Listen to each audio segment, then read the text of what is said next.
Temos uma pessoa que enviou uma pergunta que gostaria de responder neste vídeo. A pergunta dele é: gostaria de saber qual verdade está se referindo em 1 Timóteo capítulo 2, versículo 4, e 2 Timóteo capítulo 3, versículo 7, e Hebreus capítulo 10, versículo 26. Que tipo de conhecimento da verdade esses versículos estão se referindo? São as mesmas verdades? Bem, a palavra no grego é a mesma nos três versículos. A palavra no grego é aletheia, é um substantivo, é usado no acusativo, significando a realidade que jaz com base na aparência, a essência manifesta e verdadeira de um assunto, especialmente acerca da doutrina cristã. Por exemplo, Gálatas capítulo 2, versículo 5, onde a verdade do Evangelho denota o verdadeiro ensino do Evangelho, em contraste com as perversões dele.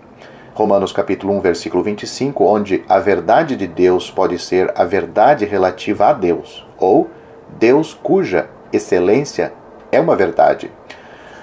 Mas em Romanos capítulo 15, versículo 8, a verdade de Deus é indicativa da sua fidelidade no cumprimento de suas promessas, conforme são mostradas em Cristo. A palavra tem força em Efésios capítulo 3, versículo 21, pois temos como está a verdade em Jesus, é a tradução correta, e o significado não é meramente verdade ética, mas a verdade em toda a sua plenitude e âmbito, conforme está encarnada nele, em Cristo. Ele era a expressão perfeita da verdade, isto é, virtualmente equivalente à sua declaração em João capítulo 14, versículo 6, no nominativo, veracidade, verdade, não meramente verbal, mas sinceridade e integridade de caráter. A verdade nestes três versículos não deve ser limitada à verdade evangelística, como no capítulo 3 e 15 de 1 Timóteo, não é para ser limitada à verdade eclesiástica, mas, como diz lá, mas se tardar, para que saibas como convém andar na casa de Deus, que é a igreja do Deus vivo, e coluna e firmeza da verdade. Mas é a verdade na sua totalidade e plenitude, como encontrada em Cristo, como em Evangelho de João, capítulo 14, versículo 6, o Espírito da verdade, no Evangelho de João, capítulo 14, versículo 17, e a palavra da verdade, no Evangelho de João, capítulo 17, versículo 17.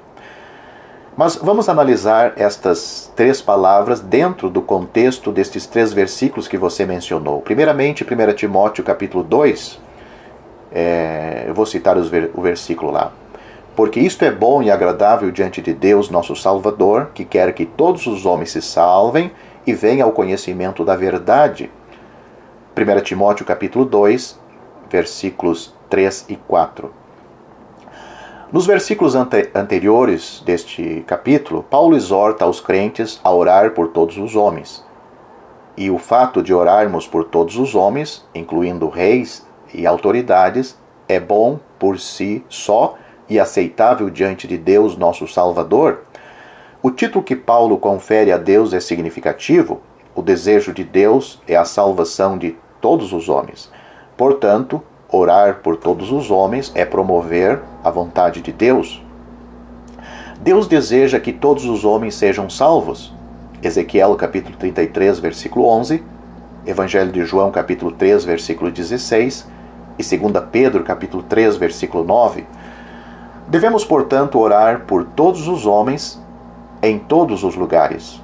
Este versículo demonstra claramente os aspectos divino e humano da salvação.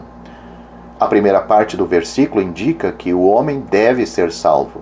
O verbo está na voz passiva, ou seja, homem não pode salvar-se a si mesmo, mas deve ser salvo por Deus. Essa é a parte divina da salvação. Para ser salvo, o homem deve chegar ao pleno conhecimento da verdade. Deus não salva os homens contra a vontade deles. Ele não enche o céu de súditos rebeldes. O homem deve chegar a Deus, que disse: Eu sou o caminho, a verdade e a vida. Esse é o lado humano. Deve ficar claro, portanto, que este versículo não ensina a salvação universal. Embora Deus deseja que todos os homens sejam salvos, nem todos os homens serão salvos. Não era desejo de Deus que os filhos de Israel vagassem durante 38 anos no deserto, e ainda assim eles fizeram justamente isto. Deus permitiu, mas não era a trajetória de bênção que ele havia planejado para Israel. A verdade aqui não deve ser limitada à verdade evangelística, como nós já referimos no capítulo 3, versículo 15. Não é para ser limitada à verdade eclesiástica, mas se tardar para que saiba como convém andar na casa de Deus, que é a igreja do Deus vivo e coluna e firmeza da verdade. Mas é a verdade na sua totalidade e plenitude, como encontrada em Cristo. No Evangelho de João, capítulo 14, versículo 6, o Espírito da verdade. No Evangelho de João, capítulo 14, versículo 17, e a palavra da verdade, no Evangelho de João, capítulo 17, versículo 17. Vamos analisar agora 2 Timóteo, capítulo 3, versículos 5 a 7. Estes líderes, tendo aparência de piedade, mas negando a eficácia dela, destes afasta-te, porque deste número são os que se introduzem pelas casas e levam cativas mulheres nécias, carregadas de pecados, levadas de várias concupiscências, que aprendem sempre e nunca podem chegar ao conhecimento da verdade. 2 Timóteo capítulo 3, versículos 5 a 7. Essas pessoas aparentam ser religiosas, elas fazem profissão de fé no cristianismo, mas suas ações falam mais alto do que as palavras. Pelo mau comportamento, elas mostram que vive uma mentira. Não há evidência do poder de Deus em sua vida. Pode ter havido mudança, mas de fato nunca houve regeneração. Elas apresentam uma aparente piedade, mas excluem seu poder. Embora elas conservem uma forma de religião, esta não tem nenhum poder transformador. Elas mantêm uma fachada de religião, mas sua conduta nega isso.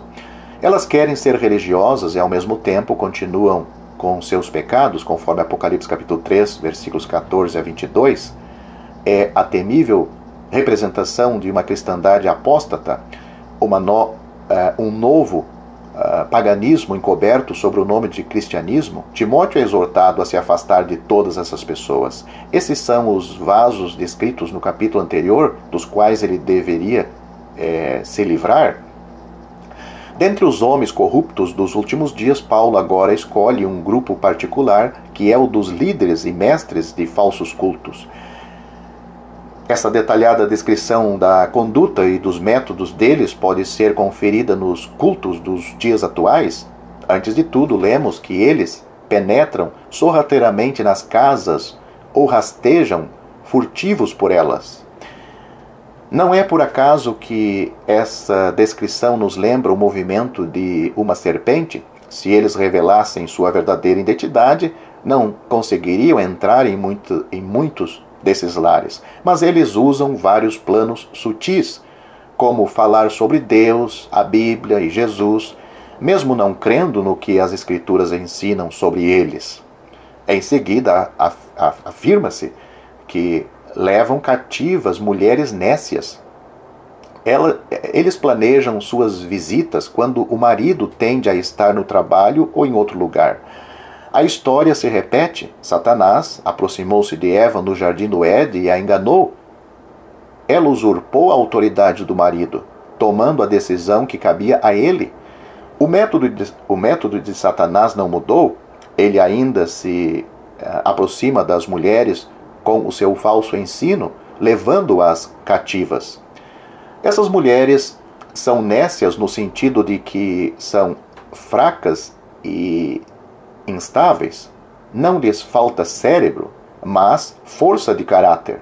Elas são descritas como pessoas carregadas de pecados, levadas de várias concupiscências. Isso sugere, antes de tudo, que elas são oprimidas pelo pecado e sentem necessidade de algo em sua vida. É neste ponto crucial que surgem os falsos pregadores. Em segundo lugar, lemos que elas são levadas de várias concupiscências, ou seja, caprichos, levados ao sabor do vento. Insubmissas, criaturas do impulso. Essa ideia parece sugerir que, conscientes do peso do pecado e em busca de alívio, elas estão dispostas a experimentar toda nova doutrina ou novidade religiosa. A expressão aprendendo sempre não significa que elas aprendem continuamente sobre o Senhor Jesus e a palavra de Deus, mas que estão constantemente experimentando uma seita atrás de outra, sem nunca chegar ao conhecimento da verdade. O Senhor Jesus é em si a verdade.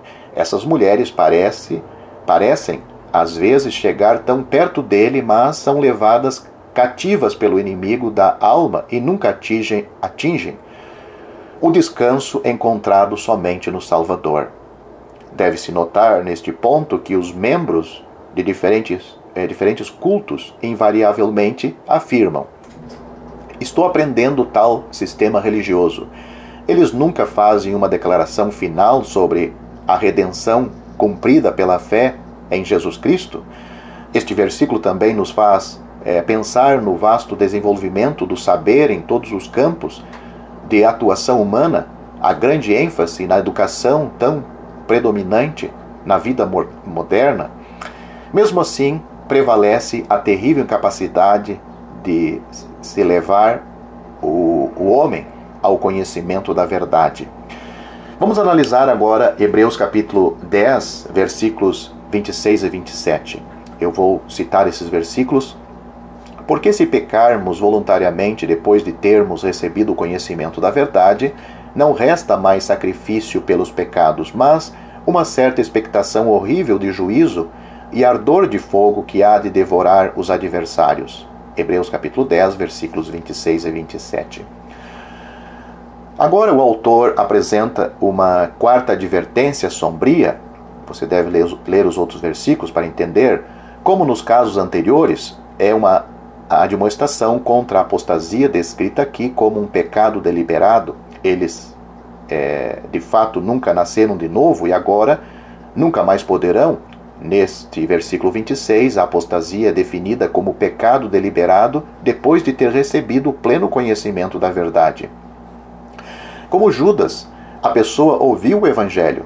Ela conhece o caminho da salvação, até fingiu recebê-la, mas deliberadamente a repudiou.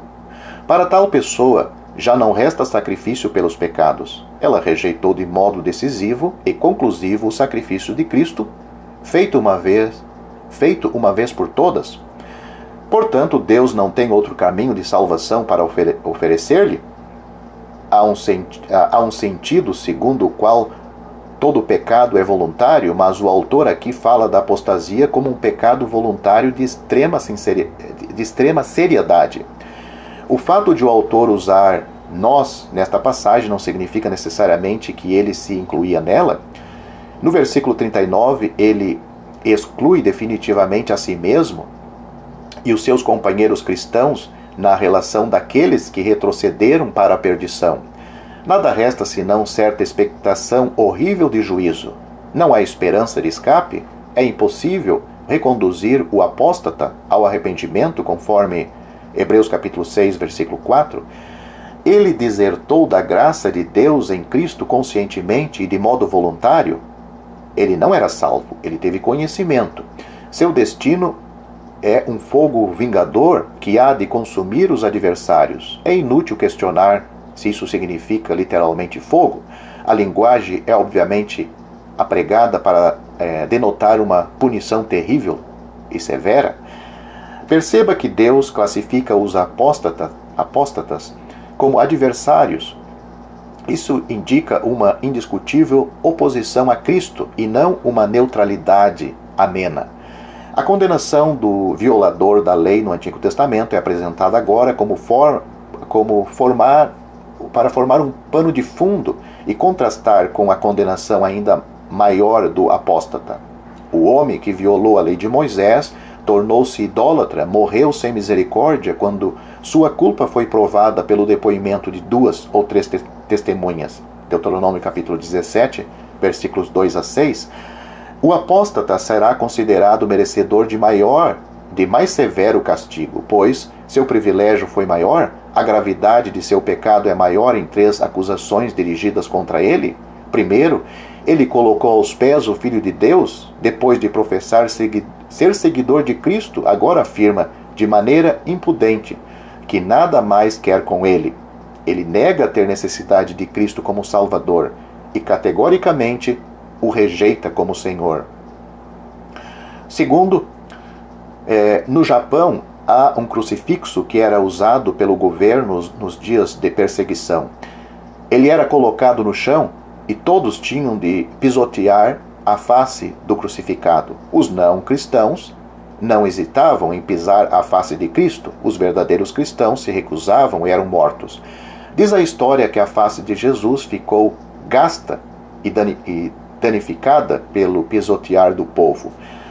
O terceiro ponto, ele profanou o sangue da aliança com o qual foi santificado. Ele considera inútil e profano o sangue de Cristo que ratificou a nova aliança. Ele tinha sido separado por esse sangue em um lugar de privilégio exterior. Pela associação com o povo cristão, ele tinha sido santificado, assim como o marido incrédulo é santificado pela esposa cristã. Veja esta verdade em 1 Coríntios capítulo 7, versículo 14. Mas isto não significa que ele era salvo. O quarto ponto, ele ultrajou o Espírito da graça. O Espírito de Deus o tinha iluminado com relação às boas novas, convencido do pecado e apontado para ele Cristo como o único refúgio da sua alma. Mas ele ultrajou o gracioso Espírito, desprezando-o completamente e também a salvação que ele ofereceu. Se você gostou deste vídeo, deixe seu joinha, isso nos ajudará a divulgá-lo. Também não se esqueça de inscrever-se em nosso canal. Ative o sininho das notificações para que você receba os novos vídeos. Deixe seus comentários. Obrigado por assistir este vídeo.